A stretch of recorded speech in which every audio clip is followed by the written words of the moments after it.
Hopefully y'all have learned something new already. My name is Andrea, and I'm a software engineer on Firebase in our New York City office.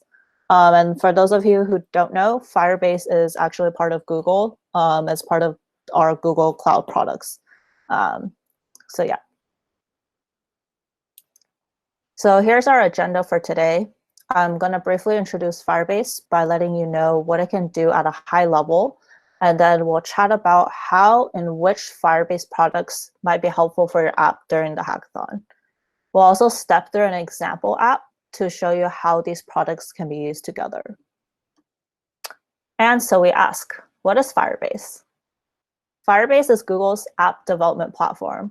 Like I said before, it's based on Google Cloud, and it's actually based on Google Cloud Platform, also known as GCP. And Firebase integrates with some other Google tools, such as Analytics, Ads, and Play. And of course, it's built on Google infrastructure, so it's designed to scale. Firebase products support these client app platforms. So we have client-side SDKs for iOS and Android, meaning Swift, Objective-C, Java, and Kotlin.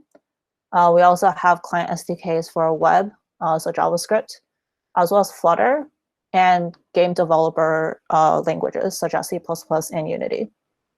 We also support several popular frameworks like Angular and React Native. And finally, we have a series of server-side SDKs to plug into your existing backends, so for things like Node.js. Firebase itself is a suite of almost 20 different products. And these are the different categories we like to think about to make sense of all of Firebase's product offerings. Firebase is intended to help you through the life cycle of developing apps, which typically goes something like this. When you're first starting out from scratch, well, you'll need to actually build your app. So these are the products that can help you do that. There's authentication, which is a logging in system, Cloud Firestore, and real-time database, which are both NoSQL databases.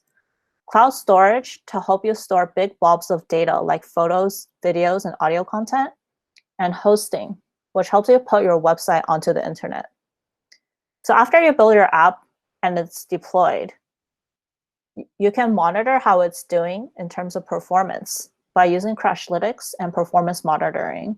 And you can fix any quality bugs and use Test Lab to fix or to test those fixes on different devices. Once that's done, your app will probably reach a stable state, and you may want to grow your app to attract more users as well as retain the users you already have. Since we're at a hackathon and there's a super short amount of time to actually build a product, we probably won't get to the stage of improving app quality nor growing the app. If your team does decide to continue on with your app after the hackathon, though, the products intended to help you improve and grow your app could be really helpful. And the link at the bottom there is a blog about how Firebase works as a whole, including how the different products work with each other.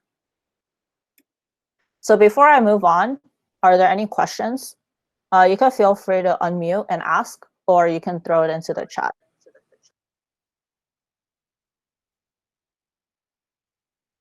Going once? Going twice? All right, cool. I'm going to continue then. So now that we know what Firebase is, let's talk about using it to build out a new app. Before we do, let's introduce what our app is trying to do. We're going to build an expense tracker. As a person who really cares about how I'm spending my money, I really want to keep track of my expenses. And actually, this is what I do right now. I keep a spreadsheet of my expenses. And every time I spend some money, I look at my receipt to manually enter the date and the location and the amount I spent. And this is pretty much okay until this happens, which is having tons of expenses because I either procrastinated and let my expenses pile up, or I went on a business trip and have a ton of expenses from all those lifts I took and each delicious meal I had at all those awesome restaurants, on top of the flights and the hotel expenses. So it becomes quite painful and tedious to manually enter all of this data.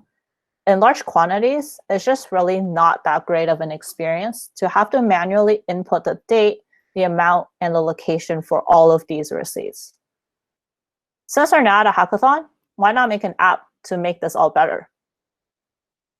So instead of having to manually type in expense data for all those receipts that I'm keeping around anyway, I want to make an app to allow users to conveniently scan receipts, and the app will automatically extract the relevant information from those receipts. That way, the app does all the work with just an uploaded receipt image, and it can send extracted information to the user for verification. The user no longer needs to do any manual work other than taking a picture of the receipt. Sounds much better than manually inputting all that information, doesn't it? So what are our app requirements? Well, first, users will need to be able to upload images. There will probably be some interface that opens up the camera, allows them to capture a picture and upload it right away. Or if they already took a photo of their receipt earlier, maybe they just want to upload it and not have to open the camera right now. Second, we need to find and extract the text. This is the scanning portion that we have to do. We want it to parse the receipt for things like vendor, the amounts, and the date. Finally, we'll relay what we found through that scanning process back to the user. We need the user to confirm that we did a good job with the scanning and that it's accurate. And this is where we hope our scanning was really good. Because if we did a bad job, then this isn't much of a confirmation step anymore, since it becomes a correction step. Since the whole point of building this app was to make it easier for users to just upload their receipts and not have to manually input information, it'd be pretty bad if the scanning was bad and made the user input information anyway. Diving deeper into what we want our app to look like, these are some of the needs. We want to be able to securely upload our receipt images, store these receipt images and extract the text, and do some image processing on the uploaded receipts. Sounds quite complicated, but let's see how we can do it. So the first thing we said we need is secure image upload, which means we need users to be able to sign in. I don't really want to spend my precious hackathon hours building a logging in system, and it'd probably be quite tricky to get the security of it correct on the first try.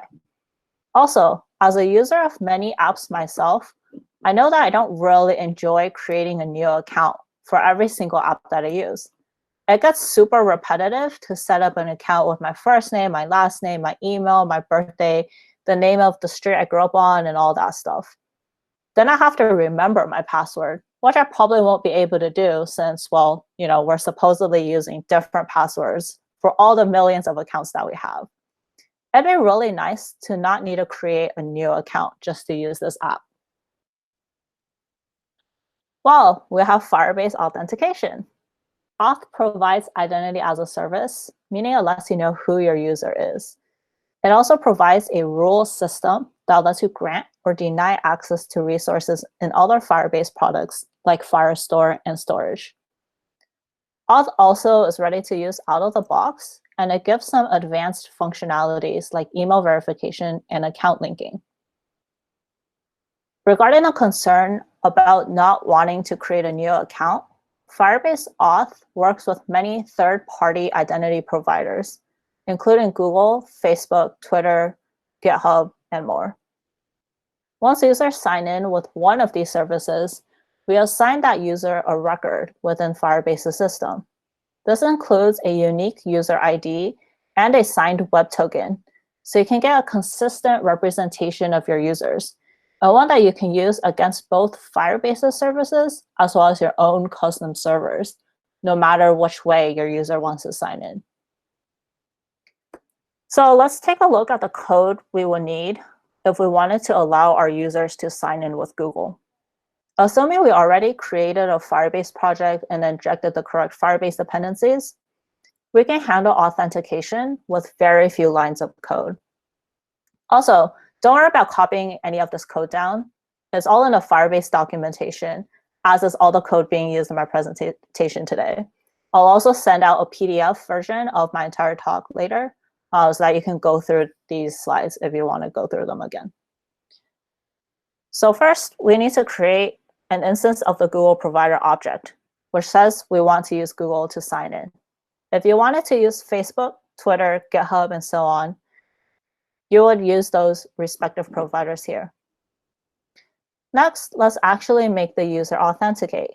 There's two ways to do this, either by opening a pop-up window or by redirecting to the sign-in page. What's shown here is signing in with a pop-up, and we pass in the provider into that function call. So what this line of code says is use Firebase Auth to sign in with a pop-up using the Google provider. Finally, we handle the cases of a user being successfully signed in versus not. So this is how we could implement authentication using our third-party providers with just a few lines of code. So I see a question before I move on. There was a question in the chat. What language do we need to use with Firebase? So there's there's different languages that Firebase supports. Actually went over this earlier. I'll go back to that slide. All right, we're gonna have to go back a bit. Let's see. Okay, so these are all the client-side SDKs that we support. So iOS, Android, web, C++, Unity. We have support for React, Angular, Node. Yeah, so there's a lot. And if you need more information, it's all on the docs. All right, going forward. All right, I see someone else asked me the difference between Cloud Firestore and real-time database. So I'm not quite there yet. I will talk about Cloud Firestore and real-time database in a few slides. So you can either hang around for that, or if you want to look it up on the internet, we actually have a doc on the differences between Cloud Firestore and real-time database. I'll also link that in this slide or in this presentation. Yeah. All right. All right, cool. So if there's no more questions for now, I'm going to continue on. So to loop us back in, we were talking about auth, and we just had a user sign in with the Google provider. So let's say that we did want to give users the option to create an account using usernames and passwords. Firebase Authentication can do that too, and it'll securely store and encrypt this information while also taking care of necessary tasks like generating password reset emails when your users forget their password. If you don't want to force users to memorize yet another email and password, and they don't want to sign in with any of the third-party providers, Firebase Auth has support for phone number authentication, which allows your users to sign in simply by receiving a code through a text message. So let's see how we'd be able to make a user create an account with email and password, as well as how to check whether a user has already logged into the app. To create a user with email and password, we'd have to first make some pages for the user to create an account, as shown here. You could do this either on mobile or on web, doesn't really matter.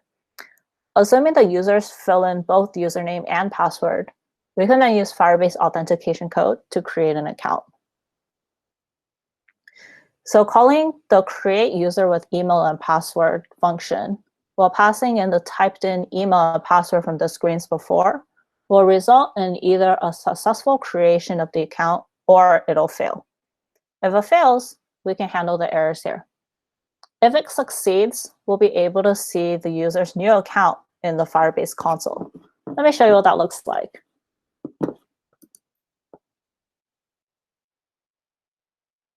Wait. All right. Let me grab it here. So Firebase Console is actually what I work on Firebase. It's a web UI that basically lets you see what you've been doing with Firebase for your project. So there's all the products here. We'll basically be talking about all the developed products. Although, as I mentioned before, there's other products that help you improve and grow your app. But we're going to focus on developed products today. So back to authentication. if a user logs in with your app or makes an account, you'll be able to see their information here. All right, going back. All right. So let's pretend the user had to log in again, and they already have an account and wants to sign in. So let's say this is the screen to do that.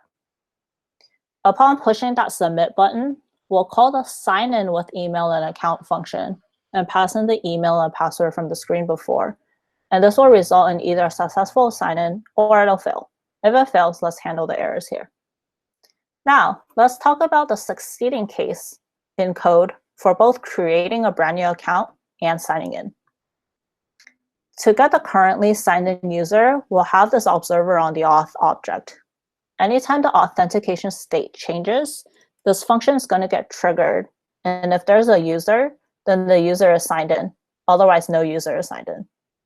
This function will return a user whenever create user with email and password and sign in with email and password get called successfully, as well as with any third-party provider such as Google, Facebook, Twitter, and so on.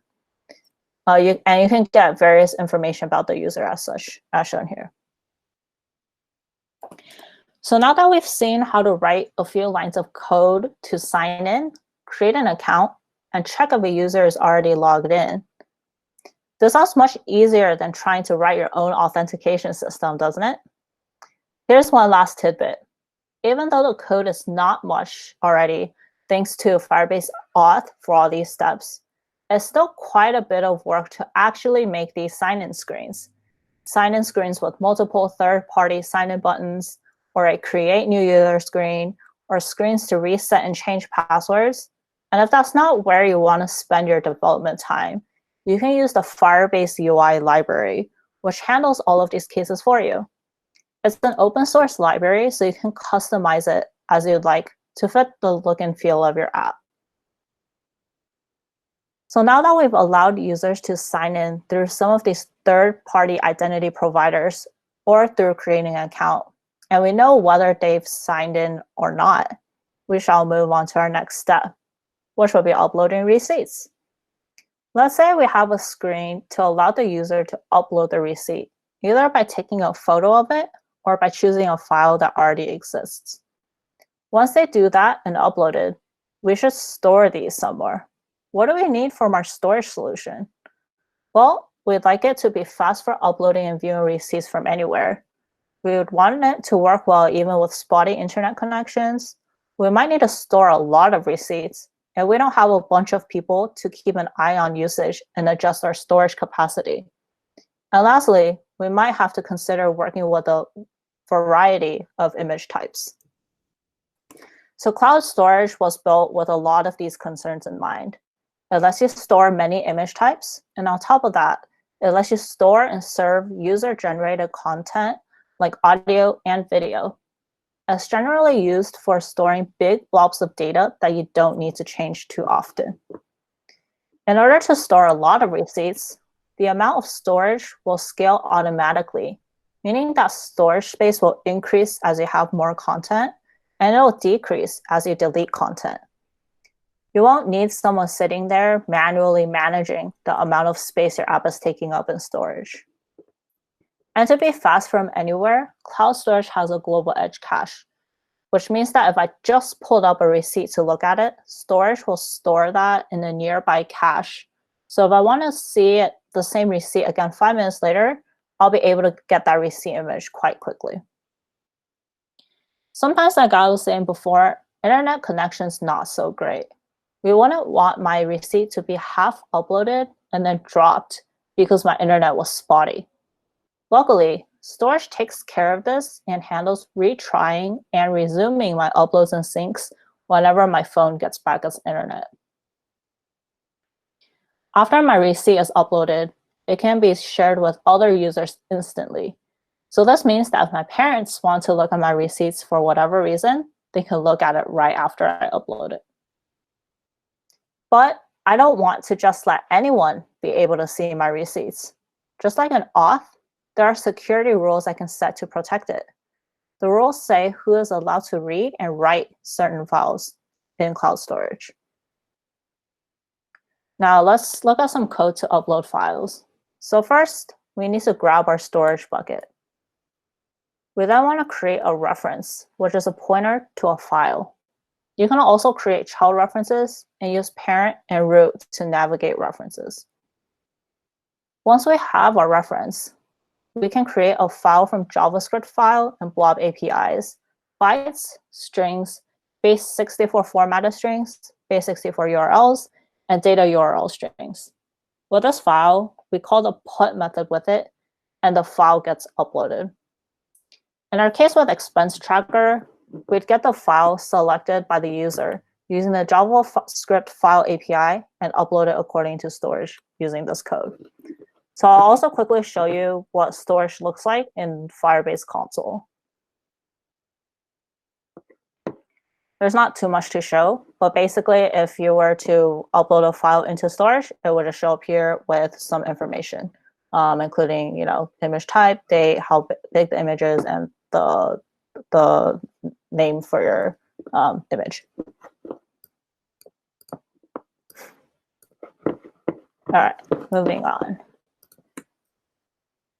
So now that we've uploaded our receipts into storage, we'll probably want to run some code to process the receipt after that. But we may not want to do all the processing on the client side, which would be a phone. Why not? Well, once we write our top secret code to process the receipts, we don't want anyone to just be able to take it along with the data. Requests coming in from users' phones might be trying to steal it, so functions helps us with running code against our data securely. Next, we want both iOS and Android users to be able to use our app, but we may not want to duplicate code to process the receipts twice. So we can write it once and have functions deploy it, instead of writing it once for iOS and deploying to the App Store, and writing it once for Android to deploy to the Play Store. Also, if we deploy the apps separately, iOS users may get this awesome feature first, and Android users might get mad. And we definitely don't want that. And remember, we're looking to use functions to process our receipts. We mentioned that we'll need to run text recognition on the receipts, which we can imagine might be CPU intensive. The last thing we want to do is run highly intensive code off of our users' devices, especially if it might drain a user's battery. Okay, someone just asked me if it's possible to track and find out users' latitude and longitude. I'm not sure if that's related to what I'm talking about right now, or if it's just a general question. But with Firebase, we definitely do not keep a user's latitude and longitude. All right, continue on. So Cloud Functions lets you run code in the cloud in a secure environment. You can trigger this code based on platform events or an HTTP request. And best of all, you can run backend code without managing any servers. So we know we're going to use functions to run some of our processing code, but what are our functions actually going to do? Well, we need some machine learning to help us extract the numbers from the receipt, also known as optical character recognition or OCR. And we want to get this automatically done. But I don't really know how to do machine learning. Machine learning is really not a trivial task. And usually a team will need a data scientist or an ML expert to build and train these models. And in order to serve these models dynamically, we'd have to build up the infrastructure to do that. And that's before we even write the client code to interact with the model and generate predictions. That sounds like a really involved and long task, which we don't really have time to deal with at the hackathon. Luckily, we can use MLKit to help us there. So what is MLKit? We take some of the best Google machine learning models and offer them to app developers in an easy-to-use SDK. MLKit offers many different capabilities depending on what features you're looking to add to your app. It can recognize text or barcodes from an image, translate text to a different language, or identify important objects in a photo. No machine learning experience is needed. You just need to add these models to your app and you're ready to go. While these libraries can be useful in a lot of different situations, what do you do if you have machine learning needs that don't fall into one of these categories? Well, MLKit for Firebase has two other features that can make it easy for you to create and deploy custom machine learning solutions. Which one of these do you think we should use for our OCR? If you guessed text recognition, you're right. I see a question here asking if they use the same models for the Google scanner. What is the Google scanner? I'm not sure what you mean by that. Feel free to ping me these questions later as well if you need clarification. All right, so now that we've used some machine learning to extract text from the uploaded receipts, what's next? After we get the text back, we need to put it somewhere in a secure environment. There will probably be a lot of extracted text, and we want this text to be quickly accessed. Where should we put it? Cloud Firestore. And just as a reminder, earlier we talked about storage, which we use to store the receipt images. Storage is usually used to store big chunks of data like images, audio, and video. Cloud Firestore, on the other hand, is a NoSQL database where you can store data like strings, numbers, booleans, and whatever your app requires. Firestore is used more for structured data that you might be changing often. So while our receipt images are stored in Firebase storage, the processed text that we get back from MLKit will be stored in Firestore. Very similar to storage, Firestore integrates with Firebase Auth and security rules. So clients can talk to the database directly, but you can still make sure they only get access to the documents that they're supposed to see or be able to modify. Let's dive a bit deeper on how Cloud Firestore is structured and how to use it. It's a document model database, which means that all of your data is stored in documents and collections. You can think of a document as something like a dictionary or a hash table. It has a set of key value pairs, which we refer to as fields. And the values here can be a number of different types. Anything from strings to numbers to binary values to JSON-y looking objects called maps. So here we have the document containing the fields we saw on the previous slide. Each of these documents is stored in a collection. Documents can't contain other documents, but they can point to collections that contain other documents, which can point to sub-collections, and so on. So in our example, each document will contain information from one uploaded receipt. Here's some examples of what that might look like. So here I have a restaurant from a receipt from a restaurant. I have a receipt from a flight and a receipt for a taxi ride. Each receipt document contains some values, including the date, the amount, the vendor, the item I've got, and whether the user has verified these details yet. All of these will go into one collection, a collection for the user. With code, it'll look like this. First, we'll get our Firestore instance, and then we'll make a collection on it. Since we're making a collection per user, we'll want to identify each user. How should we do that? Well, since we used Firebase Auth earlier, and that returns a token that uniquely identifies each user, we can just use that as the name to identify each user's collection. To create a document, we need to use the add method. Well, what are we adding in this case? We want to add the key value pairs that we see in this receipt. When the document is successfully added, we can do something with that. And when there's an error, we can handle it as well. In Firebase Firestore, this is what this looks like. Database. As you can see, here's the token from authentication. And the document name is a random string made up by Firestore. I didn't type in that anywhere in my code, and that automatically happens when we call add. I'll talk about a case where we might want to actually name each document in a moment. So inside this document here, you can see all the adds or all the fields we put in when we called add.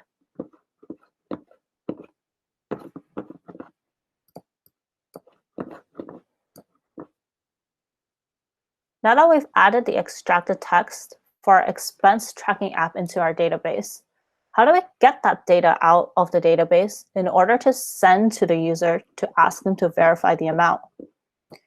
We use the get function to get all the documents within our collection. We then loop through each of the documents and send the information to the user to verify. All right, so as I mentioned before, we didn't really care about what each document was called, so we let Firebase set a random string for each receipt document. Let's pretend for a moment that instead of tracking each receipt, we're using this app to track an entire family's expenses. We want to track the total cost a family has spent in the year, but we don't really care about each specific receipt amount. In this case, we'll create a collection of total costs, and each document will be for each family member, containing information about when they last spent and the total amount they've spent this year. So like before, we'll make a db.collection, but this time we'll name it cost. We'll also have a doc for each family member who is using this app. So each family member will have their own unique auth token. We can set the document to be identified with that unique auth token. And then we'll use the set function, which pretty much does the same thing as the add function we used before, except that it uses the specified name you put in here for the document. Unlike before, when the document is successfully added or edited, we can do something with that. And if there's an error, we can handle it as well. In Firebase Firestore, this is what it looks like. So here, for the collection, we can see that it's named cost. And for each family member, we'll use the auth token that we got from Firebase Auth to name the document. Inside each document, we can see these fields that we've added.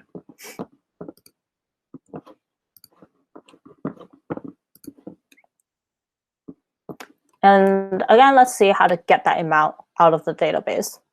Like before, we'll find the cost collection and the document with my auth token. We'll use the get function just like last time, but instead of getting all of the documents, we'll only have to get the one particular document for this one particular family member, since we specified which document we wanted to get. If getting it is successful and doesn't error, we first check whether the doc exists and pass that data along if so. If not, we'll just log that there's no document. If getting the document itself errors, then we'll log it as such or take care of it however we want. So someone asked earlier about Cloud Firestore and real-time database. We actually do have two database products. So we just talked about Cloud Firestore. The other one is real-time database, which is an older database product. Cloud Firestore is generally a better option unless you need to structure your data in a JSON tree instead, which is generally better for structuring your data from your views.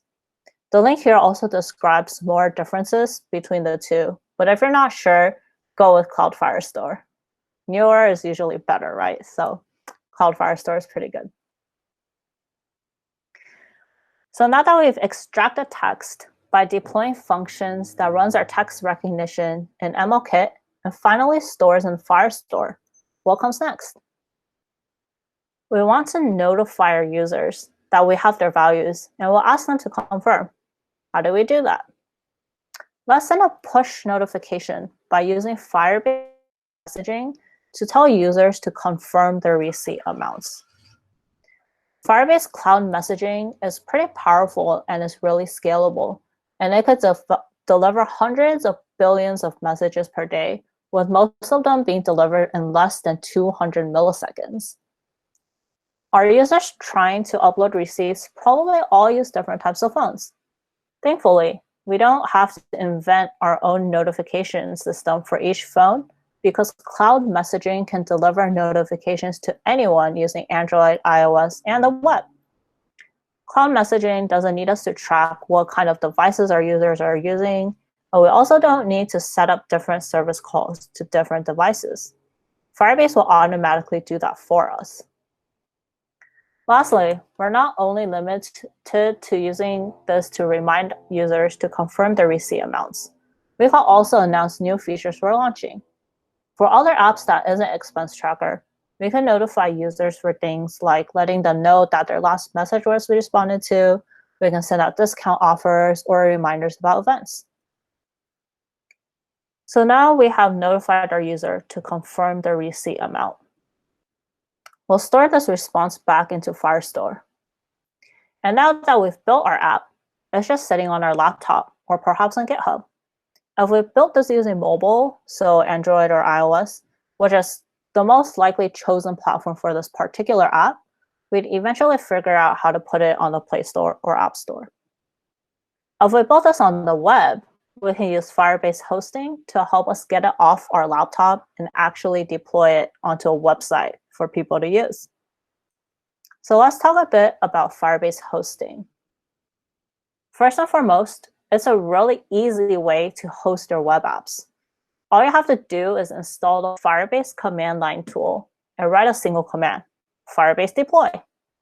From there, Firebase Hosting provisions a HTTPS certification, which guarantees security and deploys your assets to an origin server that will serve your content through a global CDN. If for any case you want to roll back your app, you can go to Firebase Console and roll back from there with just one click of a button as well. So Firebase Hosting has a global CDN, which stands for Content Distributed Network. And this means that there's a distributed set of servers holding your content. So whenever someone pulls up your page, the content is retrieved from a location as close to the user as possible. For example, if we didn't have a global CDN and only had one server in the US, someone halfway across the world trying to access our website might have to wait a bit for the page to load, which isn't really a great experience.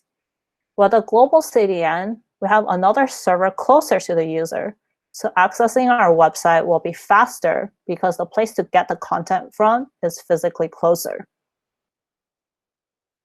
Sometimes we'll have to update our website after having deployed it once before, whether it's because we changed some content, added some features, or for some other reason. When we do this update and redeploy to Firebase Hosting, it's atomic, meaning that all of the servers around the world get updated with our new website, and all the caches get purged. This way, the user is guaranteed to get the latest version. Lastly, the heart of Firebase Hosting is actually static. But with Cloud Functions, which we talked about earlier, we can generate content on the server. When a user makes a request to our hosting URL, we can proxy it to our Cloud Functions along with all the request information. Cloud Functions can then do whatever processing it needs to do, grab assets from storage and data from Firestore, and then return all the information back to hosting in HTML. Hosting can then serve it back to the user. So there we have it. Our app is built. We've successfully built an app from beginning to end with full functionality. We allow users to log in via authentication, upload receipt images which get stored in storage, trigger functions to do some OCR using MLKit to extract details from the receipts, which then get stored in our Firestore database. Next, we ran some functions based on values being written into Firestore to automatically send a cloud message to a user to have them confirm their receipt amount. We even put our app on a website so people can start using it. We didn't have to write very much code to accomplish all of this, yet here we are. So these are pretty much all of the Firebase products that can help you build an app. And actually, Firebase Cloud Messaging is typically used to help grow your app. So I kind of toss that in as a bonus. So there we have it. Hooray. Here are some resources for all the materials that I covered today. The first one is a link to our Firebase website, and there you can see an overview of all of our products in detail. Each product has a lot of documentation and guides and code snippets for each particular product. All the code I showed you today is on our documentation somewhere. And again, I'll be sending out a PDF version of this talk, so don't worry if you didn't catch all of what I said. The second link here is our official Firebase YouTube channel, where we show and step you through different Firebase use cases and help you with specific products. And lastly, you can always use your favorite search engine to find more information about Firebase, as it's a pretty well-supported community. And of course, I'll be around during the hackathon to help you out. So feel free to reach out to me on Slack. Again, my name is Andrea, and I'm also in the mentor channel if you forget my name but still have questions. Before I close out, are there any pending questions? Yeah, so I'm going to open that. But that's pretty much the end of my talk. Yeah. All right, so I see a question that says, what are some memorable projects, mine or someone else's, made using Firebase that you can check out? So everything that I've built in Firebase so far is internal, so you won't be able to look at anything that I've personally built. We do have a lot of external customers that use Firebase. So I know that eBay uses Firebase. I believe Spotify also uses Firebase. Quite a few big name companies out there use Firebase, as well as a lot of startups and mid-sized companies as well. A lot of students use Firebase at hackathons, which is why I'm here. Yeah. Is there a step-by-step tutorial for all of this? Yes, there is. So if you go onto firebase.google.com, firebase.google.com, this is a list of all the products that we have. So here, and then if you click into one specific product, you will get, let's see, what am I looking for? There's docs here. There will be step-by-step directions on how to use any product. Yeah, so there's generally a overview page, and then there's always a getting started link. So if you look at that, it'll tell you how to use that product from start to finish, pretty much. Yeah. All right, cool. Thank you all for coming. Hope this was helpful. And as usual, like I said before, if you have any other questions, feel free to reach out to me on Slack. I'll be around for the rest of the day. And also for a plug for my next talk, which is going to be starting in about 12 minutes at 4 p.m. PST, I'm going to be talking about some of our Google Cloud products. So if you want to come back for that, you're welcome to. If not, happy hacking. See ya.